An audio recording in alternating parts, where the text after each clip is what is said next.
യക്ഷിക്കഥകൾ കേൾക്കാൻ ഇഷ്ടമല്ലാത്ത ആരെങ്കിലും ഉണ്ടോ? ശരിക്കും ഈ യക്ഷി പ്രേതം ഭൂതം ഒക്കെ ഉള്ളതാണോ? ഇനി അങ്ങനെയല്ലെങ്കിൽ ഈ ഒരു അമ്പലത്തിന് എങ്ങനെയാ യക്ഷി അമ്പലം എന്ന പേര് വന്നത്? പിന്നെ ചിലർ ഈ അമ്പലത്തിനെയും യക്ഷിയെയൊക്കെ കടമറ്റത്തച്ഛന്റെ കഥയുമായിട്ട് ബന്ധപ്പെടുത്തിയും പറയാറുണ്ട്. ഇനി ചിലർക്ക് തോന്നും ഞാൻ എന്തേ കാവ് യക്ഷി അമ്പലം ഒക്കെ ആയിട്ട് വന്നിരിക്കുന്നതെന്ന്. എല്ലാത്തിനുള്ള ഉത്തരം ഈ വീഡിയോയിൽ ഞാൻ വ്യക്തമായിട്ട് പറയുന്നുണ്ട്. ഞാനിപ്പോൾ നിൽക്കുന്നത് പത്തനംതിട്ട ജില്ലയിലെ ഏറ്റവും വലിയ സ്വകാര്യ കാവിലാണ്. ഈ ഒരു കാവും അമ്പലവും ഒക്കെ ഒരു പ്രൈവറ്റ് പ്രോപ്പർട്ടിയാണ്, അതായത് ഒരു കുടുംബത്തിന്റെ വകയാണ്. ഏകദേശം 2.5 ഏക്കർ വരുന്ന ഈ കാവിന്റെ ഒരു അറ്റത്തായിട്ടാണ് ഈ അമ്പലം സ്ഥിതി ചെയ്യുന്നത്. ഇങ്ങനെയൊക്കെ പറയുമ്പോൾ ഒരുപാട് ഫോർമൽ ആയി പോയില്ലേ? എനിക്ക് അതിലും ഇഷ്ടം പറയാൻ എൻ്റെ കുടുംബ വീടിന്റെ തൊട്ടു പുറയിലായിട്ടാണ് ഈ ഒരു കാവും അമ്പലവും ഒക്കെ വരുന്നത്. ഈ ഒരു പരിസരത്ത് കളിച്ച് വളർന്ന ഒരാളെന്ന നിലയിൽ ഞാൻ എൻ്റെ യൂട്യൂബ് അക്കൗണ്ട് തുടങ്ങിയ കാലം മുതലേ ആഗ്രഹിക്കുന്നതാണ് ഈ അമ്പലത്തിന്റെ ഒരു വീഡിയോ ചെയ്യണമെന്നുള്ളത്. പണ്ടൊക്കെ സ്ഥിരം ആളുകൾ വൈകിട്ട് വിളക്ക് വെക്കാനൊക്കെ വന്നുകൊണ്ടിരുന്നത് കൊണ്ട് തന്നെ അധികം കാടൊന്നും പിടിക്കത്തില്ലായിരുന്നു. പിന്നെ അവരൊക്കെ പ്രായമായി മരിച്ചു, ഇപ്പം ആരും വരാതെയായി.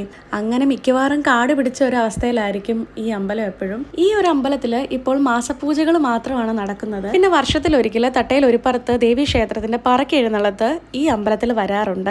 ആ സമയത്ത് ഇവിടെ ഒരു ഉത്സവം പോലെയാണ്. കാടൊക്കെ വെട്ടി വൃത്തിയാക്കി സഞ്ചാരയോഗ്യമാക്കും.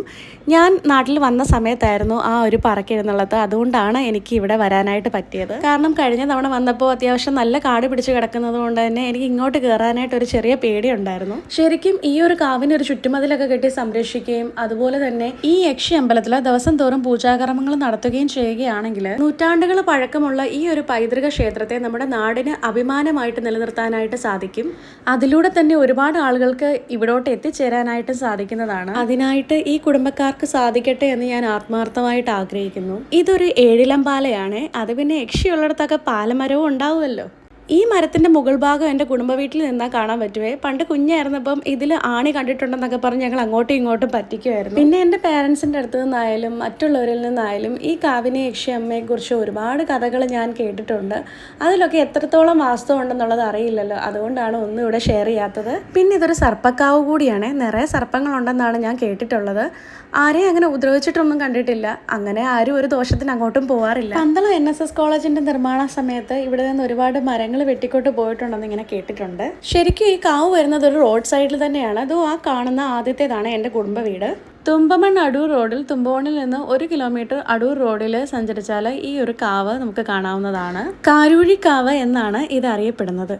പണ്ട് കാവിൻ്റെ സൈഡിൽ താമസിക്കുന്ന സമയത്ത് സ്ഥിരം ആളുകൾ ചോദിക്കുന്നതായിരുന്നു പേടിയില്ലേന്ന്. ശരിക്കും അങ്ങനെ പേടിക്കത്തക്കതായിട്ടുള്ള ഒന്നും ഇവിടെ ഇല്ല. ഞാൻ ഇതിന് ചുറ്റും കളിച്ച് നടന്നിരുന്ന ഒരാളാണ്. പിന്നെ സ്കൂളിൽ നിന്ന് ഫ്രണ്ട്സൊക്കെ നാട് കാണാൻ വരുമ്പം ഇങ്ങോട്ടായിരിക്കും ആദ്യം കൊണ്ടുവരുന്നത്. പിന്നെ അങ്ങനെ ഒറ്റയ്ക്കൊന്നും ഞാൻ ഇങ്ങോട്ട് വരാറില്ല. ആരെങ്കിലും ഒക്കെ എപ്പോഴും കൂടെ കാണും. ഈ തവണ വീഡിയോ എടുക്കാനായിട്ട് ഞാൻ എൻ്റെ അച്ഛയും പിന്നെ എൻ്റെ ഹസ്ബൻഡിനെ കൂട്ടിയിട്ടുണ്ട്. ഹസ്ബൻഡും ആദ്യമായിട്ടാണ് ഇത് കാണുന്നത്. അപ്പോൾ ഇതാണ് ഞങ്ങളുടെ കാവും യക്ഷി അമ്പലവും.